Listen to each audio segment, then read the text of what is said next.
트럼프 행정부가 다시 한번 한반도를 흔드는 폭탄 발언을 던졌습니다. 한국과의 관세 협상이 뜻대로 되지 않자 그는 주한미군 철수라는 치명적인 카드를 꺼내며 동맹 전체를 뒤흔들어 버렸습니다. 미국 월스트리트 저널은 백악관 고위 국방 관계자가 실제로 주한미군 철수를 검토하고 있다고 폭로했습니다. 단순한 협상용 발언이 아니라 한미동맹의 근간을 뒤흔드는 실질적인 검토였다는 점에서 세계가 충격에 빠졌습니다. 한반도 전문가 빅터 차는 72년 한미동맹 역사상 가장 위기의 순간이라고 표현했습니다. 단순한 무역 분쟁이 안보 위기로 번지고 있는 현실, 이것이 바로 트럼프의 방식이었습니다. 그는 외교 대신 협박을 택했고 협력 대신 거래를 요구했습니다. 한국은 오랫동안 미국의 그늘 아래 있었습니다. 자주 국방을 말했지만 실제로는 모든 안보의 중심에 미국이 있었습니다. 미국이 방위비 증액을 요구하면 그대로 따르고 주둔지 확장을 원하면 그대로 허락했습니다. 말 그대로 완전한 종속관계였습니다. 그러나 트럼프 시대가 시작되자 그 질서가 무너졌습니다. 트럼프는 거침없이 말했습니다. 우리는 한국을 지켜주고 있다. 그런데 돈은 잃고 있다. 이제부터는 한국이 더 내야 한다. 그는 방위비 분담금을 1조 5천억 원 수준에서 13조 원으로 늘리라고 요구했습니다. 8배가 넘는 금액. 뉴욕타임스는 이를 동맹을 압박하기 위한 무리한 청구서라고 평가했습니다. 더 충격적인 건 트럼프가 주한미군 기지에 부지 소유권까지 거론했다는 사실입니다. 그는 임대가 아닌 소유로 바꿔야 한다고 주장했습니다. CNN은 이를 두고 한미동맹의 근간을 흔드는 위험한 발언이라며 강하게 비판했습니다. 미국 대통령이 동맹국의 영토를 사실상 자기 땅처럼 말하는 순간 동맹은 이미 파탄에 가까워지고 있었습니다. 미국 내에서도 비판이 쏟아졌습니다. 그러나 트럼프는 한 걸음도 물러서지 않았습니다. 그는 마치 사업가처럼 계산기를 두드리며 한국이 우리 덕분에 살아남았다면 그 대가를 치러야 한다고 말했습니다. 이 말은 한미동맹을 계약관계로 전락시킨 선언이었습니다. 해외 네티즌들의 반응은 폭발했습니다. 이건 협박이지 협상이 아니다. 트럼프는 마피아 두목 같다.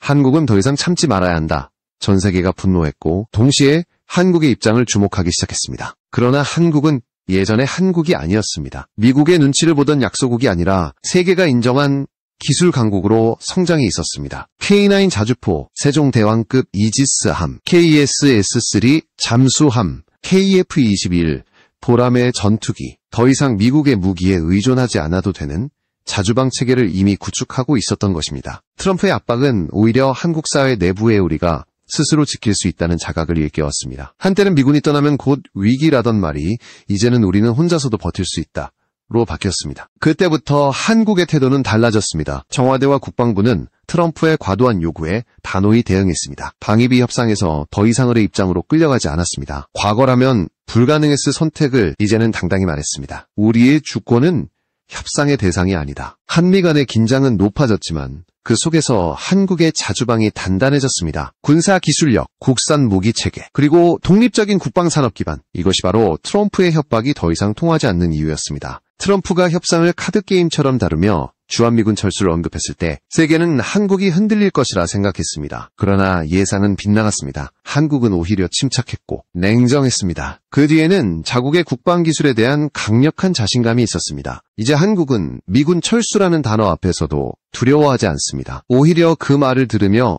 그럼 시험해보자는 마음가짐으로 바뀌었습니다. 트럼프의 한마디가 한국 국민의 자존심을 자극했고 그것이 한국형 방위산업을 세계 정상으로 끌어올리는 불씨가 되었습니다.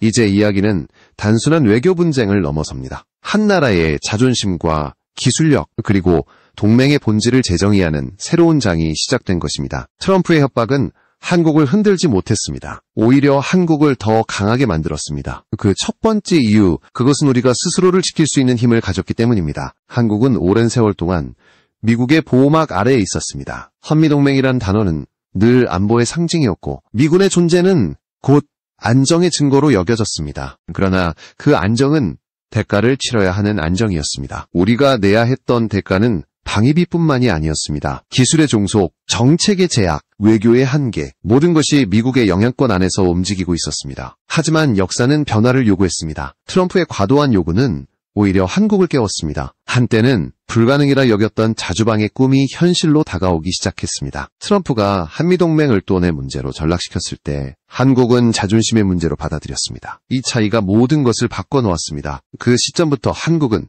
더 이상 미국의 동맹국이 아니라 스스로를 지키는 국가가 되기 위해 나아갔습니다. 국산 무기체계 강화, 핵심 기술의 자립, 그리고 방산 수출 확대. 국방력은 단순한 안보의 문제가 아니라 국가의 자존심이자 기술 주권의 상징으로 변했습니다. 과거 한국은 외교 협상에서 늘 조심스러웠습니다. 미국의 눈치를 보고 한마디를 조율해야 했습니다. 그러나 지금은 다릅니다. 대통령부터 장관, 그리고 국방연구진까지 모두가 한 목소리를 냅니다. 이제는 우리가 선택한다. 이 변화의 중심에는 국산화라는 키워드가 있습니다. KF-21 전투기는 그 상징입니다. 과거 한국은 F-35, F-16과 같은 미국산 전투기에 의존해야 했습니다. 하지만 지금은 세계 8번째 초음속 전투기 개발국이 되었습니다. KF-21은 단순한 전투기가 아닙니다. 미국 없이도 독자적인 항공기술로 미래를 열 수 있다는 선언이었습니다. 트럼프의 방위비 요구가 오히려 이런 결심을 더 굳게 만들었습니다. 그는 미국이 떠나면 한국은 위험하다고 말했지만 한국은 그렇다면 더 강해지겠다고 답했습니다. 그 결과가 지금의 K9, KSS-3, KF-21입니다. 이 무기들은 단순한 전투 장비가 아닙니다. 한국이 어떤 방식으로 스스로를 바꿔왔는지를 보여주는 증거입니다. K9 자주포는 세계 시장을 휩쓸었고 KSS-3 잠수함은 세계 최초로 리튬이온 배터리를 탑재했습니다. KF-21은 한국이 미국의 기술에 기대지 않고도 초음속 전투기를 제작할 수 있음을 입증했습니다. 이 모든 변화는 단 한 번의 선언으로 시작된 것이 아닙니다. 수십 년간 이어진 기술 축적, 수많은 실패와 재도전, 그리고 국민들의 자부심이 만든 결과였습니다. 트럼프의 위협은 단기적이었지만 한국의 결심은 세대를 넘어 이어질 변화였습니다. 이제 한국의 외교 전략도 달라졌습니다. 과거에는 미국의 입장에 맞추어 움직였다면 지금은 스스로의 이익을 중심에 둡니다. 안보는 협상의 수단이 아니라 우리의 주권을 지키는 도구입니다. 한국은 더 이상 미국의 보호를 구걸하지 않습니다. 우리는 동등한 파트너로서 협력하고 필요할 때는 당당히 맞섭니다. 이런 변화는 세계에도 명확히 드러났습니다. 파이낸셜 타임스는 한국의 급속한 방산 성장과 기술 독립이 동아시아의 군사 균형을 재편하고 있다고 분석했습니다. 이코노미스트 역시 한국은 이제 미국의 주니어 파트너가 아니라 전략적으로 동등한 파트너로 격상되고 있다고 평가했습니다. 그런데 이런 변화는 단순히 군사력만으로 이루어진 것이 아닙니다. 한국의 국방력은 국민의 자부심에서 출발했습니다. 한때는 미국이 없으면 우리는 위험하다고 믿던 사람들이 이제는 우리는 우리 힘으로 충분하다고 말합니다. 국민의 인식이 바뀌자 국가는 더 강해졌습니다. 한미관계의 구조도 달라졌습니다. 과거의 수직적 관계에서 이제는 수평적 관계로 나아가고 있습니다. 미국이 일방적으로 요구하고 한국이 따르는 시대는 끝났습니다. 서로의 이익을 존중하며 협력하는 새로운 동맹의 시대가 열린 것입니다. 이 변화의 배경에는 신뢰가 있습니다. 한국은 자신을 믿었고 기술을 믿었습니다. 이제는 외국의 기술을 빌려오지 않아도 됩니다. 우리 손으로 설계하고 우리 기술로 만들어내는 시대입니다. 그 결과가 바로 K방산의 폭발적인 성장입니다. 트럼프가 생각했던 약한 한국은 이제 존재하지 않습니다. 그는 협박을 통해 굴복시키려 했지만 한국은 그 협박을 기회로 바꾸었습니다. 미국의 압박은 한국의 자립 의지를 더 강하게 만들었고 그 결과 오늘날 우리는 그 어떤 위협에도 흔들리지 않는 국가로 서 있습니다. 이제 한국은 외교의 판을 다시 짜고 있습니다. 과거에는 미국 중심의 질서에 맞춰 움직였다면 지금은 한국 중심의 질서를 만들어가고 있습니다. 이 변화는 단순히 정치적 구호가 아니라 실제로 세계가 인정하는 현실이 되었습니다. 한국은 더 이상을이 아닙니다. 이제는 당당한 갑으로 서 있습니다. 이 자리를 지켜낸 힘은 바로 기술력, 자존심, 그리고 국민의 의지였습니다. 그 모든 힘이 모여 새로운 시대를 열었습니다. 트럼프의 협박은 역설적으로 한국의 독립선언문이 되었던 것입니다. 이제 세계는 한국을 다르게 보고 있습니다. 주한미군 철수라는 단어가 두려움의 상징이 아니라 자주방의 완성을 보여주는 상징으로 바뀌고 있습니다. 미국이 없는 한국이 아니라 미국이 필요로 하는 한국, 그것이 바로 지금의 대한민국입니다. 한국의 군사력 성장은 단순한 숫자나 장비의 증가가 아닙니다. 그것은 한 나라의 기술력, 정신력, 그리고 독립의지를 집약한 결과입니다. 과거에는 미국의 무기 없이는 전쟁을 수행할 수 없다고 믿었습니다. 그러나 지금은 다릅니다. 한국은 스스로 무기를 만들고 세계에 수출하며 기술력을 자랑하는 나라로 변했습니다. 그 중심에는 세 가지 이름이 있습니다. K9, KSS-3, 그리고 KF-21. 이 세 무기는 각각의 분야에서 한국의 국방기술이 얼마나 발전했는지를 보여주는 상징입니다. 먼저 K9 자주포. 한국이 만든 이 자주포는 이미 세계 시장을 장악했습니다. 정확도, 사거리, 신뢰성 모든 면에서 세계 최고 수준으로 평가받습니다. 폴란드는 K9을 1000여 대 이상 도입하기로 결정했고 호주와 노르웨이, 에스토니아, 핀란드 등도 연이어 계약을 체결했습니다. 단순한 수출이 아닙니다. 이는 한국의 기술이 세계 표준이 되었다는 선언이었습니다. K9이 등장하기 전까지 자주포 시장은 독일과 미국이 주도했습니다. 하지만 한국이 만든 이 무기는 세계가 생각하던 틀을 깨버렸습니다. 혹독한 사막에서도 혹한의 설원에서도 완벽히 작동하는 이 자주포는 전장에서의 신뢰성을 입증했습니다. 특히 탄도 계산 시스템과 자동장전 시스템은 세계 어느 나라보다 앞선 기술로 평가받습니다. 그 다음은 KSS-3 도산 안창호함입니다. 이 잠수함은 단순히 물속을 항해하는 장비가 아닙니다. 한국이 해양 강국으로 도약했다는 상징입니다. 세계 최초로 리튬이온 배터리를 탑재한 이 잠수함은 장시간 수중 작전이 가능합니다. 기존의 디젤 잠수함보다 훨씬 조용하고 작전 시간은 2배 이상 늘어났습니다. 잠수함의 이름 도산 안창호는 한국 독립운동의 상징을 뜻합니다. 그 이름처럼 이 함정은 기술 독립의 상징이기도 합니다. 일본이나 미국의 기술에 의존하지 않고 완전히 자체 설계와 제작으로 탄생했습니다. 그 기술력은 영국, 프랑스, 독일의 군사 전문가들까지 놀라게 했습니다. 마지막으로 한국의 하늘을 지키는 자주방의 상징 KF-21 보라매입니다. KF-21은 세계 8번째 초음속 전투기입니다. 한국이 직접 설계하고 생산한 전투기로 이제 미국의 F-35나 유럽의 타이푼 전투기와 견줄 수 있는 수준에 올라섰습니다. KF-21 개발은 단순한 국방 프로젝트가 아니었습니다. 그것은 우리는 더 이상 의존하지 않는다. 는 선언이었습니다. 초창기 개발, 당시 많은 회의론이 있었습니다. 한국이 어떻게 전투기를 독자 개발하겠는가? 미국의 기술 없이 불가능하다. 하지만 그 모든 의심을 뚫고 KF-21은 하늘을 가르며 날아올랐습니다. 처음 시험 비행이 성공한 날, 한국의 항공기술사는 완전히 새로워졌습니다. 개발진들은 말했습니다. 우리는 해냈다. 이제 진짜 독립이다.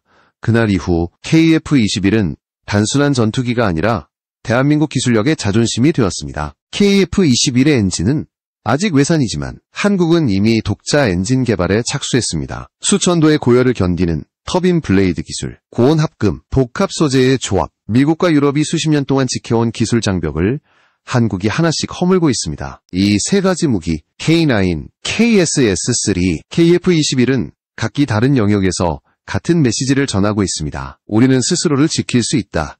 트럼프가 방위비를 올려달라 요구했을 때 한국은 무기로 대답했습니다. 우리는 돈이 아니라 기술로 지킨다. K방산이라는 단어는 이제 세계 시장의 중심 용어가 되었습니다. 과거에는 한국산 하면 저렴한 이미지가 강했습니다. 하지만 지금은 품질과 신뢰의 상징이 되었습니다. 전 세계 군사 박람회에서 한국 전시관은 가장 붐비는 장소 중 하나가 되었습니다. 각국의 군 관계자들이 몰려와 이 무기는 어디서 만든 것인가 묻습니다. 그들은 놀랍니다. 답은 대한민국이기 때문입니다. 한국의 무기는 이제 단순한 제품이 아니라 신뢰의 상징입니다. 폴란드는 전쟁의 한복판에서 K9을 사용하며 말했습니다. 이 무기는 약속을 지킨다.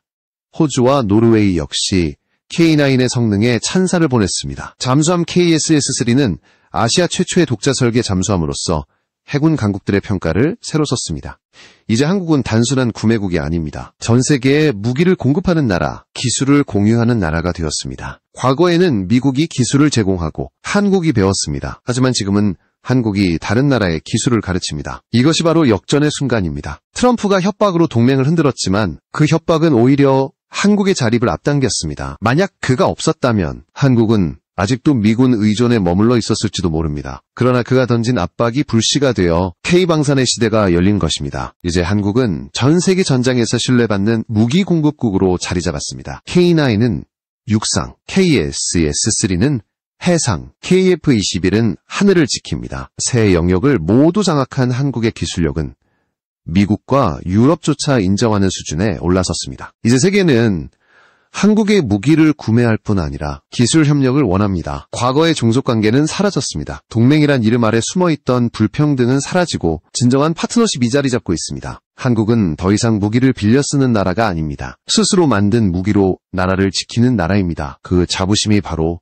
대한민국의 힘입니다. 그리고 그 시작은 트럼프의 협박에서 비롯된 역설적인 자립선언이었습니다. 이제 시선은 한반도 남쪽 평택으로 향합니다. 그곳에는 세계 최대 규모의 해외 미군 기지 캠프 험프리스가 자리하고 있습니다. 이곳은 단순한 군사기지가 아닙니다. 미국의 아시아 전략의 핵심 거점이자 동북아 전체의 힘의 균형을 좌우하는 요충지입니다. 트럼프가 주한미군 철수를 언급했을 때 많은 이들이 이 평택 기지가 어떻게 될지 주목했습니다. 그러나 현실은 단순하지 않습니다. 평택기지는 한국만을 위한 기지가 아닙니다. 중국, 러시아, 북한, 그리고 일본을 모두 견제할 수 있는 위치에 있습니다. 로이터 통신은 평택기지를 포기하는 것은 미국이 아시아에서 완전히 손을 떼는 것과 같다고 보도했습니다. BBC 역시 평택은 인도태평양 전략의 허브라고 평가했습니다. 미국은 이 기지를 통해 동북아 전역을 감시하고 필요할 때 즉시 대응할 수 있습니다. 즉, 한국보다 오히려 미국이 이곳을 더 필요로 하는 상황입니다. 트럼프가 미군 철수를 협박하도록 꺼냈지만 실상은 한국이 아닌 미국이 이곳을 지켜야 하는 이유가 더 많습니다. 평택은 단순한 군사기지가 아니라 미국의 세계 전략 그 자체입니다. 워싱턴은 이곳을 잃을 수 없습니다. 한국은 이 사실을 정확히 알고 있습니다. 그래서 더 이상 불안해하지 않습니다. 미군이 떠난다고 해서 국가안보가 흔들리지 않는 이유, 그것은 우리가 이미 독자적인 방위력을 구축했기 때문이기도 하지만 동시에 미국이 이곳을 포기할 수 없기 때문이기도 합니다. 트럼프의 발언 이후 미국 내부에서도 반발이 컸습니다. 국방부 고위 관계자들은 주한미군 철수는 미국의 이익에도 반한다고 경고했습니다. 실제로 평택기지는 미국이 수십 년 동안 아시아 패권을 유지하기 위해 공들여 만든 기반입니다. 여기에 3만 명의 미군과 가족이 생활하고 있습니다. 그들은 단순히 한국을 위해 주둔하는 것이 아니라 미국 자신의 안보를 위해 여기에 있는 것입니다. 한국 입장에서 보면 이제 주한미군은 필요한 존재에서 전략적 선택의 존재로 변했습니다. 과거에는 미군이 떠나면 위기였지만 지금은 미군이 있어야 미국이 안심하는 시대가 되었습니다. 권력의 중심이 바뀐 것입니다. 한국의 입장 변화는 세계 언론에도 뚜렷하게 드러났습니다. 파이낸셜 타임스는 한국이 미군의 보호 대상에서 전략적 동반자로 바뀌었다고 평가했습니다. 이코노미스트는 미국은 이제 한국의 협력을 구해야 하는 입장이라고 보도했습니다. 평택기지는 이런 변화의 상징입니다. 과거에는 미국의 명령이 중심이었지만 이제는 한국의 협상의 주체입니다. 기지 유지, 비용 분담, 작전권, all of it.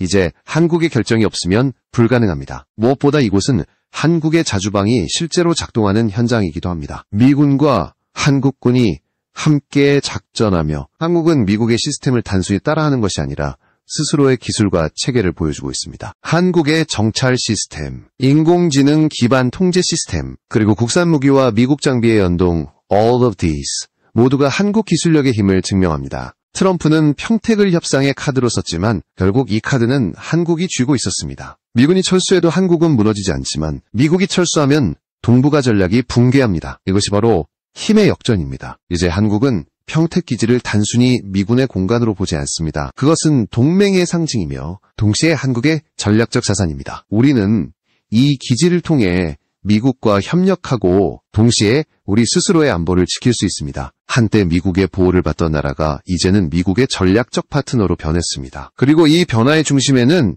평택이 있습니다. 미국의 입장에서는 결코 포기할 수 없는 땅, 한국의 입장에서는 더 이상 의존하지 않아도 되는 땅. 이 두 관점이 교차하는 곳이 바로 지금의 평택입니다. 이제 한국은 이런 현실을 명확히 인식하고 있습니다. 그래서 트럼프가 어떤 발언을 하더라도 흔들리지 않습니다. 미국이 협박을 해도 한국은 냉정하게 웃을 수 있습니다. 왜냐하면 미국보다 우리가 이 지역의 지형과 전략을 더 잘 알고 있기 때문입니다. 평택은 단순히 미군의 거점이 아니라 한미동맹의 미래를 결정짓는 공간입니다. 이곳을 누가 지배하느냐보다 누가 주도권을 갖느냐가 더 중요합니다. 그리고 지금 그 주도권은 한국에 있습니다. 트럼프의 시대 이후에도 미국은 이 지역에서 물러나지 않았습니다. 이유는 단순합니다. 평택을 잃는 순간 미국은 인도태평양 전략 전체를 잃기 때문입니다. 한국은 이 사실을 누구보다 잘 알고 있고 그 점에서 전략적으로 완전한 우위를 점하고 있습니다. 이제 주한미군 문제는 더 이상 일방적 요구의 대상이 아닙니다. 그것은 상호 의존의 문제입니다. 한국이 미군을 필요로 하는 만큼 미국 역시